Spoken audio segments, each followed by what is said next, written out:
Good morning, सलाम, नमस्ते, सत श्री अकाल सभी को। ठीक है, आज की क्लास में स्वागत है आपका। अच्छा, आपको टॉपिक ये फिर से महाजनपद दिख रहा है। हमने मगध तक तो किया था, मगध के बाद में वज्जी छोड़ दिया था, अंग छोड़ दिया था, अस्मक छोड़ दिया था। देखो कुछ क्वेश्चन वहां से आते हैं, थोड़ा उसकी चर्चा करेंगे फिर आगे बढ़ेंगे। छोड़ना नहीं है किसी को, ये नोट्स आपका मिल जाएगा। देखो तो हमने मल्ल की चर्चा कर ली थी पहले ही, लेकिन थोड़ी चीजें देख लेते हैं। मल्ल क्या है? आपका गढ़राज्य है। वज्जी भी गढ़राज्य है, दो गढ़राज्य है ना।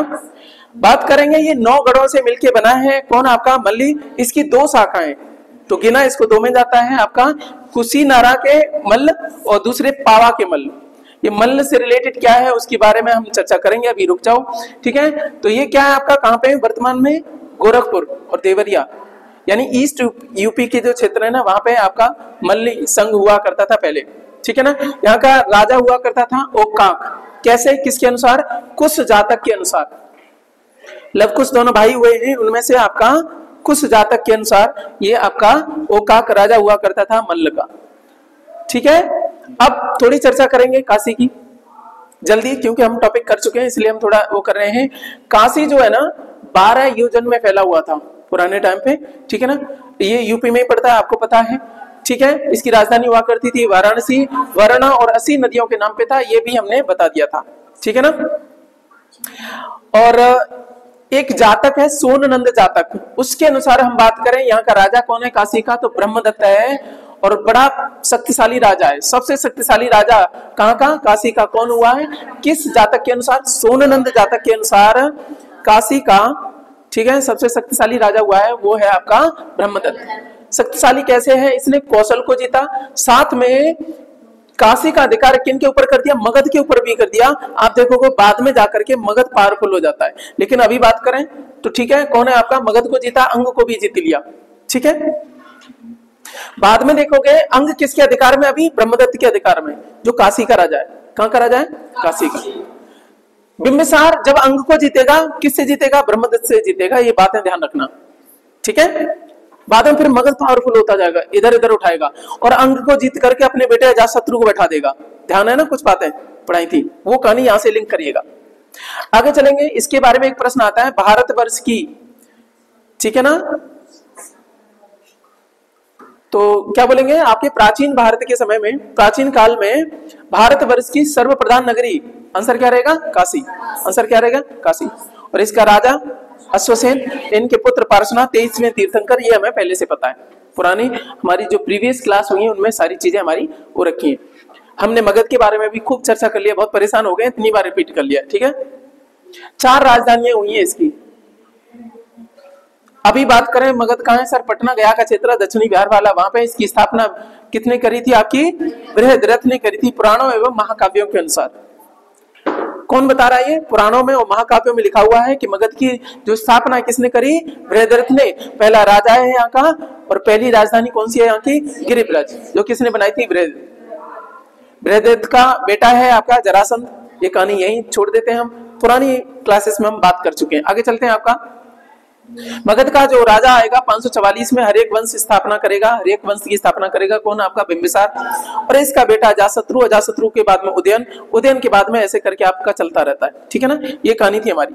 बिंबिसार के बारे में बात करें तो इसने 3 विवाह करे थे, उनमें से एक थी चेलना, एक महाकौशला थी। सारी कहानी हमारी पुरानी हो रखी है।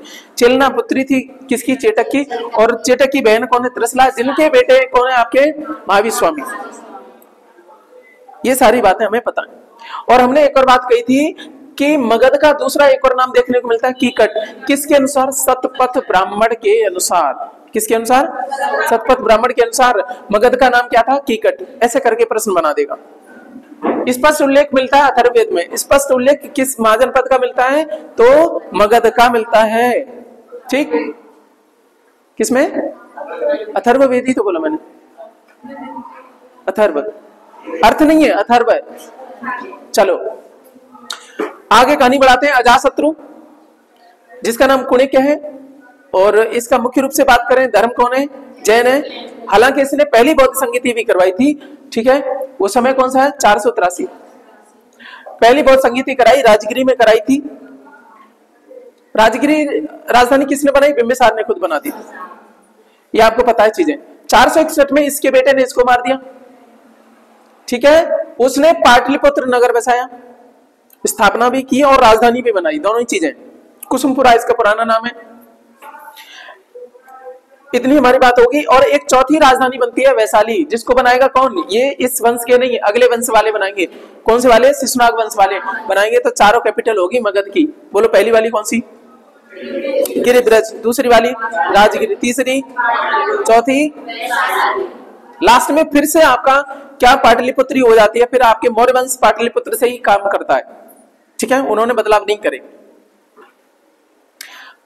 हर एक वंश का अंतिम शासक है नागदशक और मंत्री है उसका शिशुनाग, उसने इसको मार दिया। और उसके बाद में इसका बेटा कालाशोक, जिसको काकवर्ण कहते हैं, उसने दूसरी बौद्ध संगीति कराई थी जो हुई थी वैशाली में।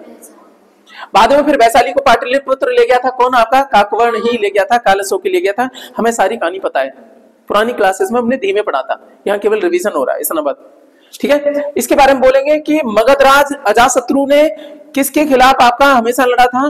तो वज्जी के खिलाफ लड़ा था। इसके बाद में आ रहा है अपना वज्जी, ठीक है ना। नंदीवर्धन, अच्छा कालाशोक हो गया दूसरा वाला। उसके बाद में आपके क्या है, अंतिम शासक कौन है शिशुनाग वंश का? तो नंदीवर्धन है, इसको मारेगा। नंद वंश की स्थापना होगी। इसके बाद में महापद्मनंद मारेगा, उग्रसेन उसका नाम है, ठीक है। एक राट और सर्व छत्रान तक की उपाधि धारण करी थी, हमने पहले भी पढ़ा। आगे चल के देखेंगे तो लास्ट में कौन है सर? धनानंद है। और इसी के समय पे सिकंदर का आक्रमण देखने को मिलता है। और इसके बाद में मौर्य वंश की स्थापना हो जाती है। हमने देखेंगे किसने करी? आपकी चंद्रगुप्त मौर्य ने करी थी। यहां तक हमारी कहानी क्लियर है सर, ठीक है।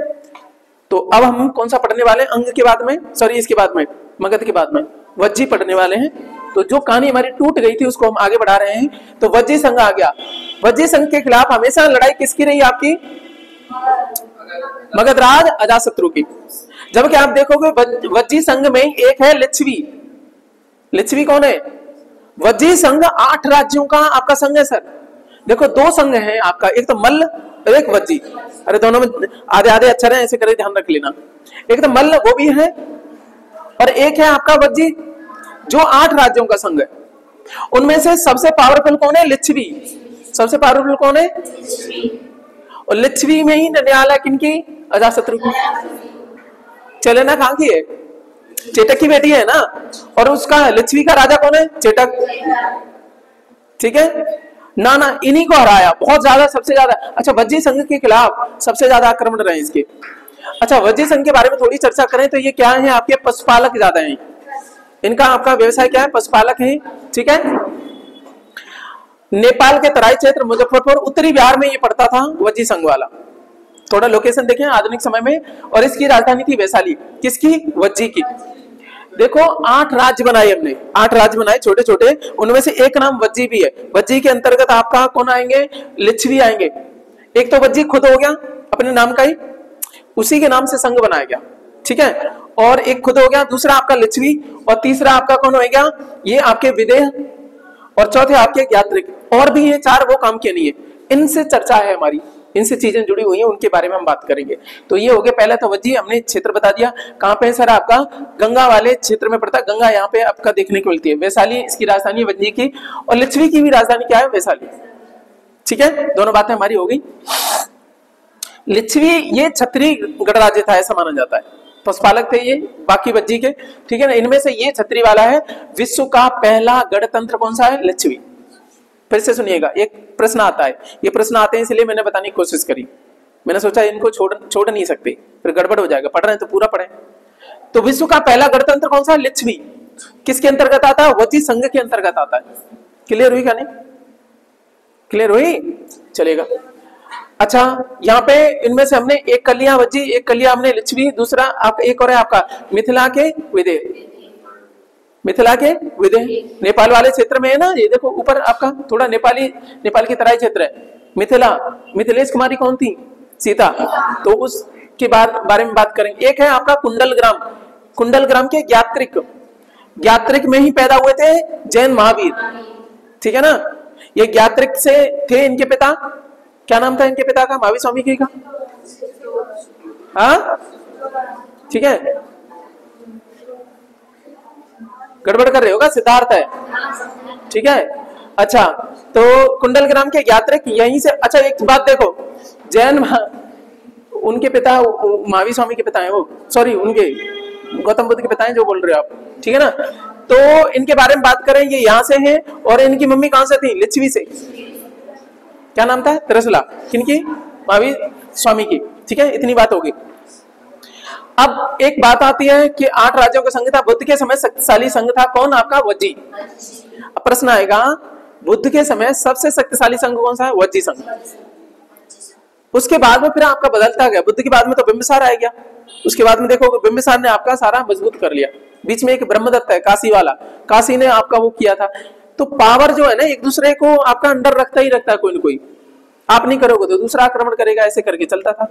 चलिए कुछ चीजें देख लेते हैं। यहाँ पे प्रशासनिक अधिकारी इस टाइम पे कौन कौन से थे ये पूछा जाता है पुराने टाइम पे। अष्टकुलक किसको कहा जाता था? परामर्शदायी संस्था थी, मिलान करने को दे देता। तो परामर्शदायी संस्था का संबंध है। अष्टकुलक क्या है? परामर्शदायी संस्था, परामर्श देती थी।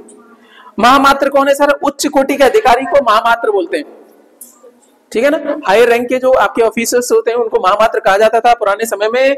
और बलि साधक कौन होता था? बलि का मतलब होता है टैक्स, ठीक है ना। साधक उसको वसूल करने वाला है। अधिकारी है किसानों से कर वसूलने वाला, बलि माने टैक्स। गृहपति कौन होता था? धनी किसान को गृहपति कहते हैं। ये मिलान में पूछते हैं, गृहपति कौन है आपका? धनी किसान। सौल्किक या शुल्काध्यक्ष, शुल्क से सौल्किक शब्द बना है। सौल्किक या शुल्काध्यक्ष कौन होता था? शिल्पियों व व्यापारियों से चुंगी शुल्क वसूलने वाला अधिकारी, चुंगी अथवा शुल्क वसूलने वाला अधिकारी। क्लियर? अब देखते हैं आपका अंग पे चलते हैं। हमने वज्जी की बात कर ली, ठीक है। उसके बाद में कौन चलेंगे? आपके अंग। अंग का वैसे हम देखेंगे एक उसमें तो कर्ण का संबंध किससे था? आपका अंग से था। अंगराज कर्ण इसलिए बोला भी जाता था। ये कहां पड़ता है? ईस्ट बिहार, भागलपुर और मुंगेर का जो इलाका है ना बिहार में भी ईस्ट में पड़ता है अंग। इसकी राजधानी चंपा है। चंपा नाम क्यों पड़ा? यहाँ पे चंदन नदी या चंपा या चंदन नदी के नाम से बहती थी, उसके नाम पे इसका नाम पड़ा चंपा, ठीक है ना। इसकी राजधानी है अंग की। अब समझिएगा ये जो चंपा है क्या है? महानगर में शामिल है, वैभव एवं व्यापार वाणिज्य के लिए प्रसिद्ध है। अभी मैं कराऊंगा लास्ट में, 6 महानगर छूट गए हमारे, वो एग्जाम में आता है, ठीक है ना। अभी कराऊंगा मैं, उनमें से एक चंपा भी है। चलिए बात करेंगे। अच्छा यहाँ पे आ जाओ अंग के बारे में। बिंबिसार ने क्या किया?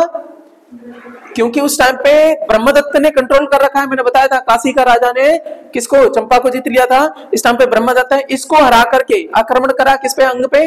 और जीत करके किसको दे दिया? अजातशत्रु को वहां का उपराज्यपाल बना दिया, नियुक्त कर दिया, अधिकारी नियुक्त कर दिया। मेरी बात समझ में आ जाए आगे, ठीक है। तो ये है आपकी कहानी, लिंक हो गई होगी मुझे लग रहा है, ठीक है। चलते हैं लास्ट में आपका अंतिम लेके चलते हैं आपका अस्मक।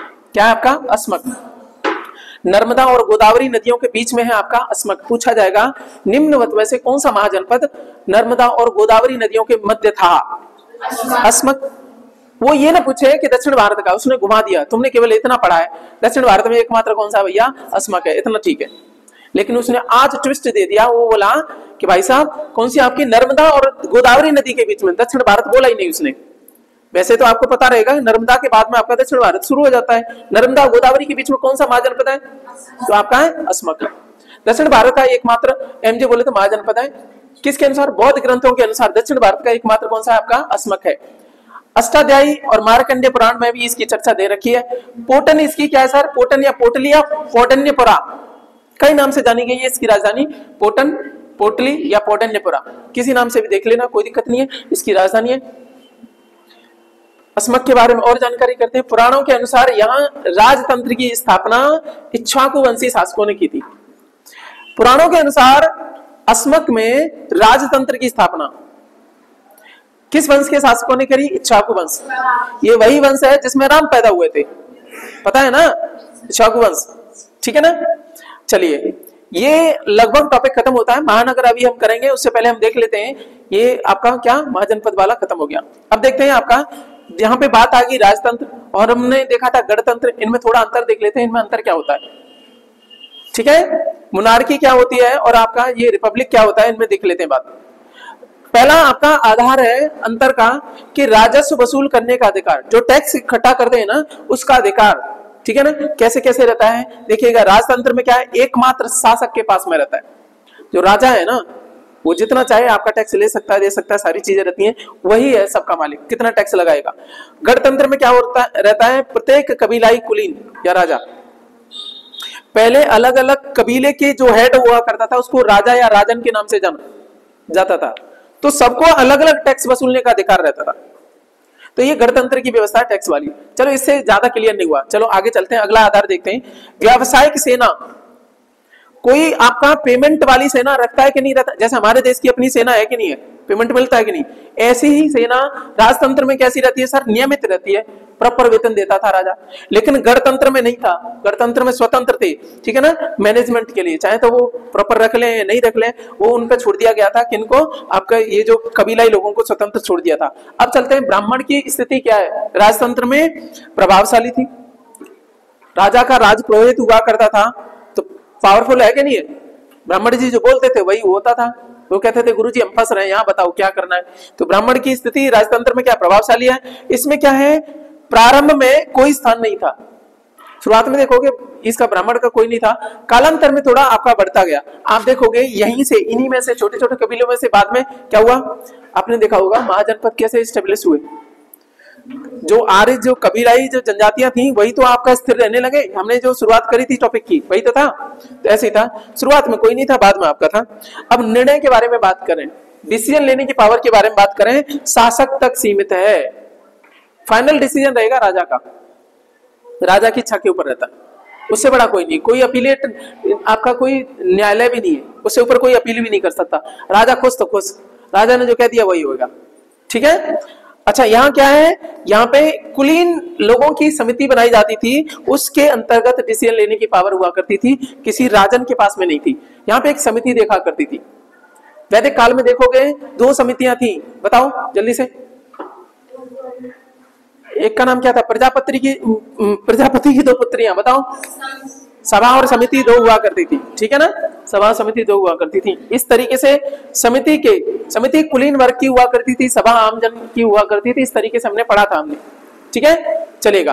तो आप जिसकी हम बात कर रहे थे महानगरों को, क्योंकि यहाँ से क्वेश्चन आता है उसको देख लेते हैं। तो गणतंत्र की बात तो आपको पता है कि मल्ल और वज्जी में था। महापरिनिर्वाण सूत्र के अनुसार 6 महानगर थे, अब आपको पूरा याद रहेगा। इधर से चलते हैं, ईस्ट से वेस्ट जाएंगे, सबसे लास्ट में कौन मिलेगा, चंपा, इससे आगे तो कोई महाजनपद है ही नहीं है, अंग सबसे लास्ट है ना, जिसकी राजधानी चंपा, तो उनमें से चंपा क्या है, नगर है, महानगर है, ठीक है। महापरिनिर्वाण सूत्र के अनुसार 6 महानगरों में कौन सा मिला आपका, चंपा। उसके आगे चलोगे तो मगध पड़ गया तो उसकी राजधानी, उसके बाद में आपका काशी। सर काशी अपने आप में वो है ना कि उसकी राजधानी वाराणसी, यहाँ ध्यान रखना, थोड़ा ट्विस्ट हुआ, 2 राजधानियां आई, फिर एक ये महानगर अपने आप में काशी, फिर उसके बाद में आपके कहाँ पहुंच गए, कौशाम्बी, किसकी है, वत्सी की, उससे ऊपर देखोगे साकेत, अयोध्या वाली, उसके बाद में अरे ये तो अयोध्या ही है, ये तो वही वाला है, कौन सा वाला, कौशल वाला, अयोध्या नहीं, कौशल की तो राजधानी है ना, कौन कौन सी आपकी,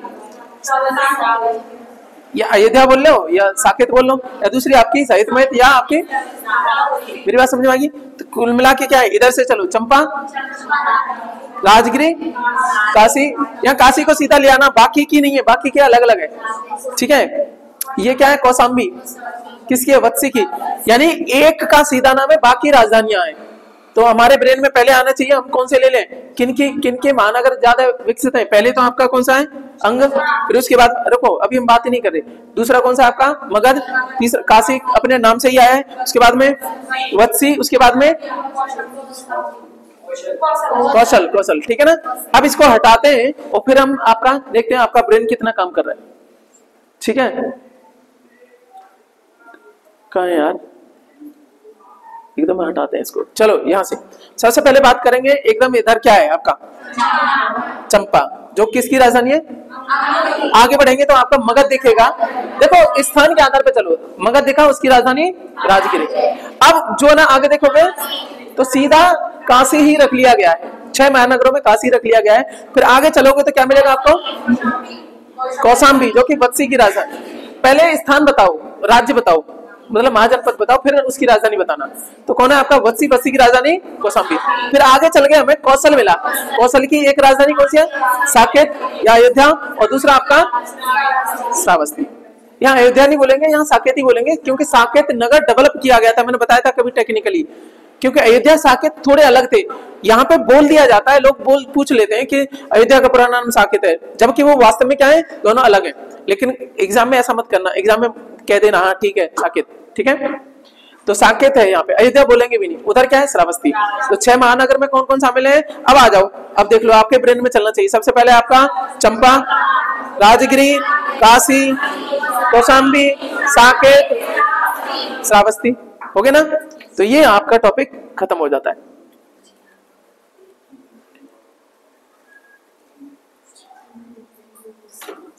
अब आगे देखिएगा, बुद्ध के समय 16 महाजनपद के अलावा गंगा घाटी में कई गणतंत्रों का अस्तित्व भी था। 16 महाजनपद तो थे ही, उसके अलावा कई और भी आपके गणतंत्रों का अस्तित्व था। उनमें से देखेंगे वास्तव में कौन से थे, कितने थे, 10 थे। इनको बहुत जल्दी करेंगे, ज्यादा काम के नहीं है, जो हमारे काम के उनको उठा लेंगे, आपको पता है हम कर भी चुके हैं। जैसे पहला है आपका कपिलवस्तु के शाक्य, क्योंकि इसकी चर्चा आगे आएगी कहीं ना कहीं। यहीं पे तो शाक्य कुल में ही तो आपके कौन, महात्मा बुद्ध का आपका जन्म होता है शाक्य कुल में। कपिलवस्तु के, कपिलवस्तु राजधानी है, कपिलवस्तु क्या है, राजधानी। कपिलवस्तु के शाक्य, पहले ये कैपिटल देखने को मिलेगी, फिर ये क्या है आपका शाक्य। शाक्य, शाक्यों की राजधानी कौन सी है, कपिलवस्तु। शाक्य कुल में ही तो पैदा हुए थे गौतम बुद्ध, ठीक है ना, चलेगा, ओके। इसको स्टेब्लिश किसने किया था, सुकीर्ति ने। किसने किया था, कौन से राजा ने इसको किया था, बाद में पैदा हुए आपके शुद्धोधन, ठीक है। गौतम बुद्ध का जन्म इसी में हुआ था। शाक्यों की एक खासियत थी, अपनी कन्याओं का विवाह अपनी जाति के बाहर नहीं करते थे, ठीक है ना। अब प्रश्न आएगा, ठीक है, क्योंकि देखो शाक्य जो है, ये जो शाक्य कुल है कपिलवस्तु वाला, साधारण तो है नहीं है, क्योंकि महात्मा बुद्ध का जन्म हुआ है। थोड़ा आगे जा सकता है कि कौन सा आपका 10 प्राचीन काल का गणतंत्र है जो अपनी कन्याओं का विवाह अपनी जाति से बाहर नहीं करते थे, शाक्य वाला हो गया। हालांकि इतनी पीएचडी करेगा नहीं, फिर भी अपन ने देख लिया, आगे चलेंगे। लेकिन इसका विनाश किसने करा, कौशल नरेश विदुडब ने करा, ठीक है ना। इसका शाक्यों का विनाश कर दिया किसने, आपके, ठीक है, विदुडब ने। जैसा नाम वैसा ही होकर के, विदुडब। आगे देखिएगा, दूसरे नंबर पे वैशाली। वैशाली के लिच्छवी। मैंने यहाँ पे गौतम बुद्ध की बात कर दी, तो यहाँ पे किसकी बात करूंगा, महावीर स्वामी की। दोनों का संबंध है कि नहीं है। तो वैशाली के लिच्छवी बुद्ध काल का सबसे शक्तिशाली राज्य भी है, लिच्छवी बुद्ध काल का सबसे शक्तिशाली। वज्जी है ना, वज्जी में भी कौन है आपका, लिच्छवी। लिच्छवी का ही राजा वैशाली इसका वज्जी का भी राजा हुआ करता था, ठीक है ना। सबसे शक्तिशाली राज्य है। राजा कौन है आपका, चेटक। लिच्छवी ने, ठीक है ना, महात्मा बुद्ध के निवास के लिए महावन में कूटाग्रशाला का निर्माण करवाया है। लिच्छवियों ने क्या करवाया, जब महात्मा बुद्ध आपके बुद्ध हो गए, ठीक है ना, उनके बाद में इनको आपका क्या निमंत्रण भेजा गया कि स्वामी हमारे यहाँ पे भी आओ। इन्होंने क्या किया, महात्मा बुद्ध के निवास के लिए महावन में कूटाग्रशाला का निर्माण करवाया, ठीक है ना।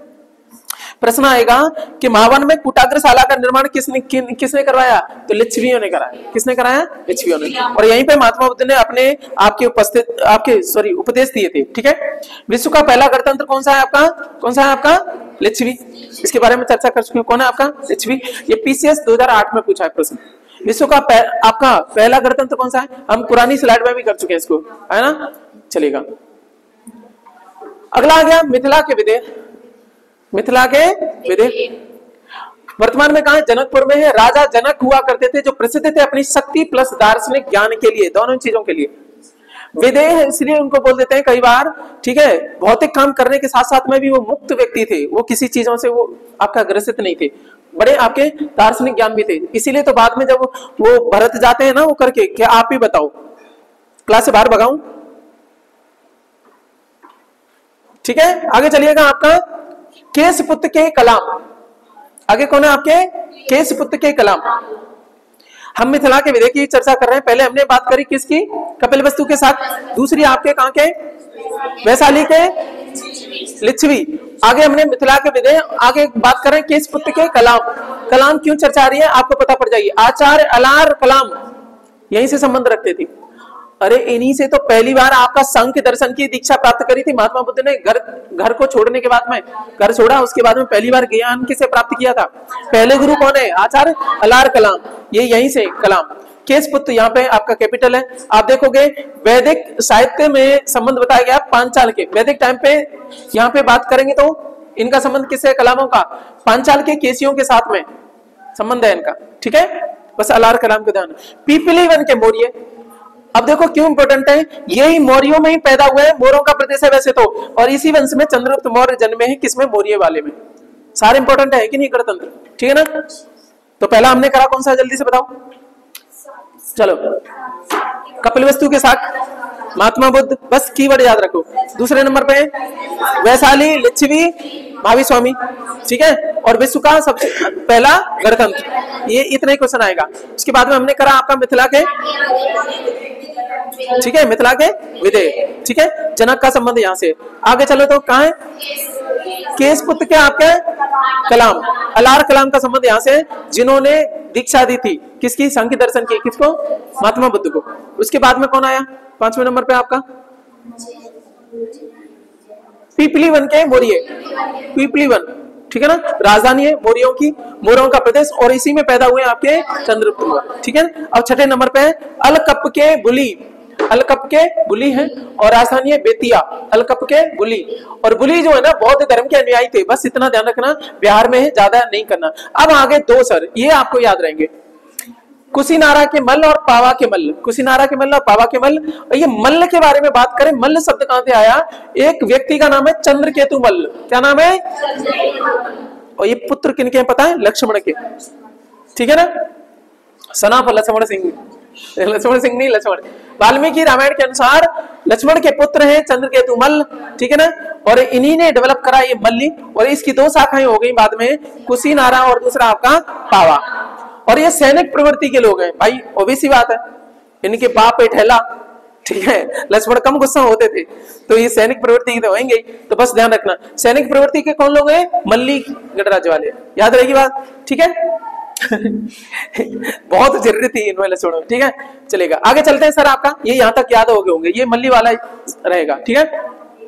रामग्राम के कोलिये, रामग्राम के कोलिये, ये कोलिये जो है अपनी पुलिस शक्ति के लिए आपके फेमस थे, रामगढ़ ताल गोरखपुर वाले इलाके में है रामगढ़ के कोलिये, कोलिये, ठीक है ना, पुलिस शक्ति के लिए, इसके लिए कि कोलियों वाले, कोलियों की खासियत क्या है, पुलिस शक्ति, बस इतना ध्यान रखना, बाकी छोड़ देना, ठीक है ना। सुमसुमारा के भग, सुमसुमारा के कौन है, भग, भर्ग वंश से है, इतरे ब्राह्मण में बताया गया है कि इनका संबंध भर्ग वंश से है। और ये कहाँ पे सर, चुनार, मिर्जापुर वाला इलाका है, वहां पे ये चुनार है, यहाँ पे आपका किसके लिए फेमस है, आपके लाल बलुआ पत्थर के लिए, ठीक है ना, जैसे आपका ये लाल किला बना है, ठीक, चलेगा। ये हमारी बात हुई, ये 10 के 10 क्या हो गए आपके गणराज्य हो गए, ये 10 गणराज्य हो गए। तो आप ये बताओ, फिर से बताओ, 6ठे नंबर पर कौन सा था आपका, बुली थे, ठीक, कहाँ के थे, कुल मिला के पूरा नहीं याद रखना, बुली थे, बौद्ध धर्म के अनुयायी थे। आगे चलते हैं आपके, ठीक है ना, 7वें 8वें नंबर पे मल्ल, तो पहले कुशीनारा और दूसरा पावा, दोनों एक ही जगह से, दोनों का संबंध कहां से, अच्छा मल्ल आया चंद्रकेतु मल्ल, जो बेटा है किसके आपके, ठीक है। 9वें नंबर पे क्या है, सैन्य प्रवृत्ति के लोग हैं। 9वें नंबर पे क्या है, रामग्राम के कोलिये, कोलियों का, कोलिये अपनी पुलिस शक्ति के लिए फेमस है। आगे क्या है सर आपका, सुमसुमारा के भग, ठीक है ना, ओके। ये चुनार मिर्जापुर वाले इलाके से संबंध रखते हैं, बस इतना ही बहुत है, इसके अलावा नहीं। मगध साम्राज्य का उत्कर्ष आप ज्यादातर जान चुके हो, बुद्ध और बुद्ध के बाद में जो काल में उत्तरी भारत का सबसे शक्तिशाली समृद्ध जनपद बना है आपका मगध, बुद्ध और बुद्ध के बाद, बुद्ध के टाइम पे ही आपका शुरू हो गया था, बिंबिसार ने आपका जीतना शुरू कर दिया था सबको, ठीक है ना। गिरिब्रज, बुद्ध के पूर्व प्रतिष्ठित राजा यहाँ पे गिरिब्रज में कौन है आपका, बृहदत्त तथा जरासंध, ठीक है। उसके बाद में राजधानी बनी राजगिरी, 5 राजगिरी, गिरिब्रज 5 पहाड़ियों से गिरी थी, ठीक है ना। अच्छा, गिरिब्रज और राजगिरी उसी जगह पे थी, लोकेशन अलग नहीं थी। गिरिब्रज के बारे में बात करें, 5 पहाड़ियों से घिरा हुआ है, ठीक है। भौगोलिक स्थिति के बारे में बात करें, ऊपर गंगा है मगध के, उसके बाद में आपका क्या है, अरे कौन सा है, गया और उसका इलाका है ना, तो दक्षिणी बिहार है, गंगा तो ऊपर से निकल जा रही है, ठीक है ना, तो ऊपर गंगा है मगध के, इधर आपकी सोन मिलती है, यहाँ पे आपकी कौन सी पर्वत है, कौन सा वाला, विंध्य पर्वत वगैरह है, ठीक है ना। इधर आपकी चंपा या चंदन नदी, नदियों के हिसाब से हम देखें तो, ठीक है, ये है। अखंड भारत के रूप में विस्तार बाद में हो जाता है, कब, कौशल, वत्सी, अवंती, इसको मिला लिया अपने में, भारत का सर्वाधिक शक्तिशाली नगर राज्य बन जाता है बाद में, ठीक है। आगे आ जाओ, पहला इसका उत्कर्ष देखने को मिला था 600 BC में, क्यों उत्कर्ष हुआ मगध का? ऐसा क्या खासियत थी मगध में कि यही पावरफुल हो पाया, बाकी नहीं हो पाए? वहां क्या लोग नहीं थे? वहां लड़ना नहीं जानते थे? सर कई बार क्या होता है, प्रकृति की वजह से आप मजबूत हो जाते हो। देखिएगा यहाँ पे उपजाऊ मैदान था तो लोगों के खाने पीने के लाले नहीं थे। बाकी जगह क्या है, खेती बाड़ी नहीं हो रही, तो ज्यादातर का ध्यान कहाँ है, किसानी बना रखे। ठीक है, यहाँ पे खूब उपजाऊ जमीन थी, कृषि अच्छी खासी थी, लोहा मिलता था यहाँ पे, इसलिए इनकी तलवारें अस्त्र शस्त्र मजबूत हो पाए। बाकी जगह लोहा ही नहीं है। ठीक है ना? तो ठीक है, नवीन तकनीकी का उपयोग हुआ। जब सारी चीजें तुम्हारे पास, खाना भी है, सब कुछ ही है, तो फिर तुम किस पे ध्यान देते हो? रिसर्च पे ध्यान देते हो। और जब तक ये नहीं है तो आप तो खाने पीने में व्यवस्था कर पाते हो, आपका पूरा ध्यान वहां चला जाता है, तो फिर आप नया कुछ नहीं कर पाओगे, जिंदगी में कुछ नहीं हो पाएगा। ठीक है, वन क्षेत्र एवं हाथियों की उपलब्धता थी। वन क्षेत्र था जहां से लकड़ी वगैरह आती थी, भवन वगैरह बन पाते थे, हाथी थे, हाथी सेना में भी काम आ रहे हैं, लकड़ी वगैरह ढोने में भी काम, खनिज संसाधन अच्छे खासे थे, प्राकृतिक सुरक्षा भी थी, चारों तरफ से देखा था, गिरी ब्रिज क्या था, पहाड़ियों से घिरा हुआ था, इसलिए जल्दी आपका अटैक भी नहीं हो रहा था, आराम से रह रहे थे। तो ये सब कारण थे किसके? आपके मगध के पावरफुल होने के। इसमें आप देखोगे प्रमुख राजवंश में कौन है आपका? हर्यक है। ठीक है ना, प्रमुख वंश में हर्यक है। बिंबिसार ने इसको स्टेब्लिश किया था। देखो बहुत सारी चीजें आप पढ़ चुके हो, नींव रखी थी वैवाहिक संबंधों पे, ये तीनों की अपन चर्चा कर चुके।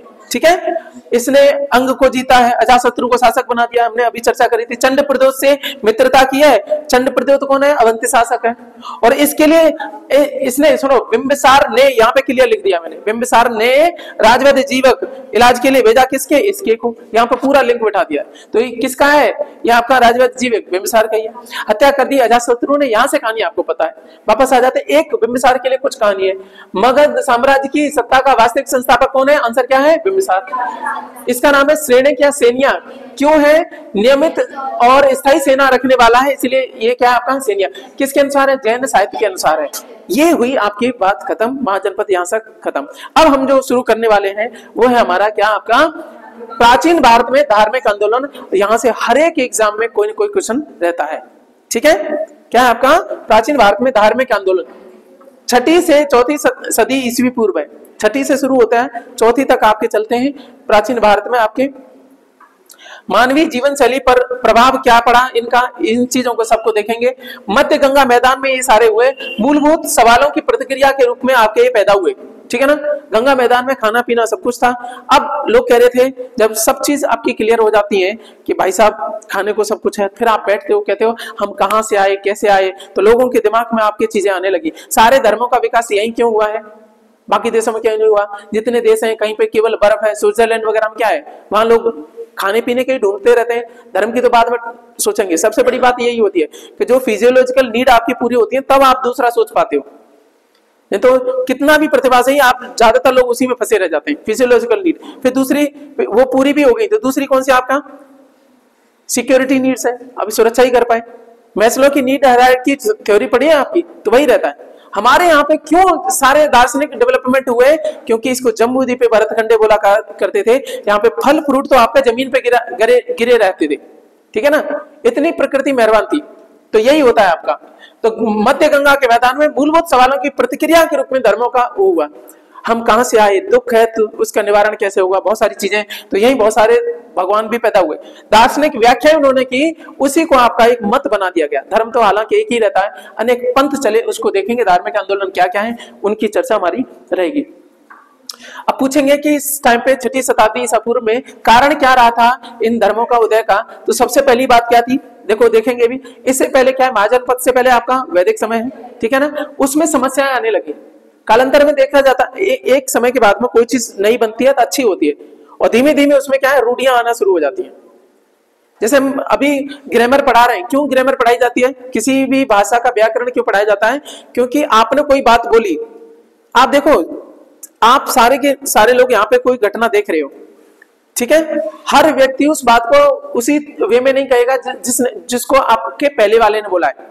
मान लीजिए किसी में लड़ाई हो रही, एक तो कहेगा हाँ वो तो लड़ रहे थे, उसने सर पकड़ा और एक दूसरे में मार दिया, ठीक है, एक ऐसे कहेगा। दूसरा कहेगा, अब वो मिर्च मसाला लगा देगा, वो कहेगा भाई साहब दोनों उठे, यो करा वो करा, विस्तारित करेगा। यानी हर किसी का एक्सप्रेस करने का तरीका अलग है, ठीक है ना, इसीलिए हम व्याकरण रहता है। आ जाओ यहाँ पे, तो हम वापस आते हैं कहाँ पे, धर्मों पे। शुरुआत हुई थी, धर्म सही था, लेकिन बाद में क्या हुआ, समस्या आने लगी। वैदिक धर्म की जटिलता, यज्ञों की परंपरा शुरू हो गई थी। शुरुआत में इतना नहीं था, सिंपल पशुपालक लोग थे, फिर रहने लगे तो वहां पे जमीन हड़पने के चक्कर में चीजें आने लगी, लोगों का लालच बढ़ने लगा, जाति प्रथा की जटिलता बढ़ गई थी, व्यवसाय या आपके जन्म के आधार पे हो गए थे। शुरुआत में क्या था, कर्म के आधार पे, बाद में क्या था, तू वही व्यवसाय करेगा जिस आपके उसमें जाति में पैदा हुआ है। ये समस्या आ गई, इसमें पहले नहीं था। वैदिक ग्रंथों की कठिन भाषा हो गई थी, विशुद्ध संस्कृत हो गई थी, आम जनता कोई और भाषा बोल रही थी, तो ये भी हो रहा था। धर्म भाषा समझ नहीं पा रहे थे, तो कुछ लोग जो बोल रहे थे ऐसा वेदों में लिखा हुआ है, वो पढ़ नहीं पाएगा और वो बोल रहा है ऐसे करके, तो सही बात नहीं पहुंच पा रही थी, जबकि वेदों में सही चीजें लिखी हुई थी। उनको अपने हिसाब से लोगों ने अपनी सहूलियत के हिसाब से चेंज किया। नवीन कृषि मूलक अर्थव्यवस्था का विस्तार हुआ। पहले क्या थे, पशुपालक थे, अब लोगों के खेत बनने लगे, वहां से वो जा नहीं रहे। लोहा, जंगल कटाई, बैल, पशु बलि का आपका विरोध, ठीक है। शुरुआत में पशुपालक थे तो पशु बलि वगैरह वो दे दी जाती थी, कोई जरूरत नहीं थी, लेकिन अब कृषि में बैल की जरूरत पड़ने लगी तो बलि का विरोध होने लगा। बहुत सारी चीजें और भी हैं। वैश्य वर्ग के महत्व में वृद्धि हुई, जो व्यापार कर रहा है, सर जो आपका पैदावार हुई उसको बेचने के लिए आपका क्या है, बढ़िया वर्ग को ज्यादा वो मिल रहा है, वैश्य वर्ग के महत्व में वृद्धि हुई। ब्राह्मणवादी सामाजिक व्यवस्था, ठीक है, बन गई, ठीक है। ऋण, ब्याज, पाप नहीं रहा, खूब ब्याज ले जाने लगी, अनुकूल आपका राजनीतिक दशा हो गई, ठीक है ना। बिंबिसार, अजातशत्रु ब्राह्मण प्रभाव से मुक्त थे। उन्होंने बोला ब्राह्मण तो क्या है, परेशान करेगा पुराना वैदिक वाला, उन्होंने बोला नए धर्म आओ। बिंबिसार ने इसीलिए किसको बढ़ावा दिया, महात्मा बुद्ध को बोला चलो तुम बताओ, तुम टेंशन नहीं लेते हो, ठीक है, तुम वही बातें बोलोगे जो हम चाहते हैं। पुराने टाइम पे ये थी, ये सारे कारण थे आपके उसके किसके, नए धर्मों के उदय के कारण थे, ठीक है। तो ये चीजें हैं, हालांकि आपके एग्जाम में कोई काम का नहीं है, बस ये समझने का था कि धर्म बने क्यों। यहां से शुरू होंगे हमारे प्रमुख धार्मिक आंदोलन, इसकी हम शुरुआत करेंगे कल, और पहला धर्म होगा हमारा जैन धर्म, ठीक है। अब जो है ना उस तरीके से पढ़ना है कि परीक्षा में हमारा एक भी बार नहीं जाए, और मैं कोई भी चीज नहीं छोड़ूंगा, और जल्दी से पढ़ेंगे, ठीक है। मल्टीपल टाइम रिवाइज भी करने की कोशिश करूंगा, ठीक है ना। तो आज हम यही रुकते हैं, अब हमारा कनेक्शन बन गया, जो छूट रही थी चीजें वो भी पहुंच जाएंगी, ठीक है ना। चलेगा, अगली क्लास में मिलते हैं, खुश रहिए, ख्याल रखिए।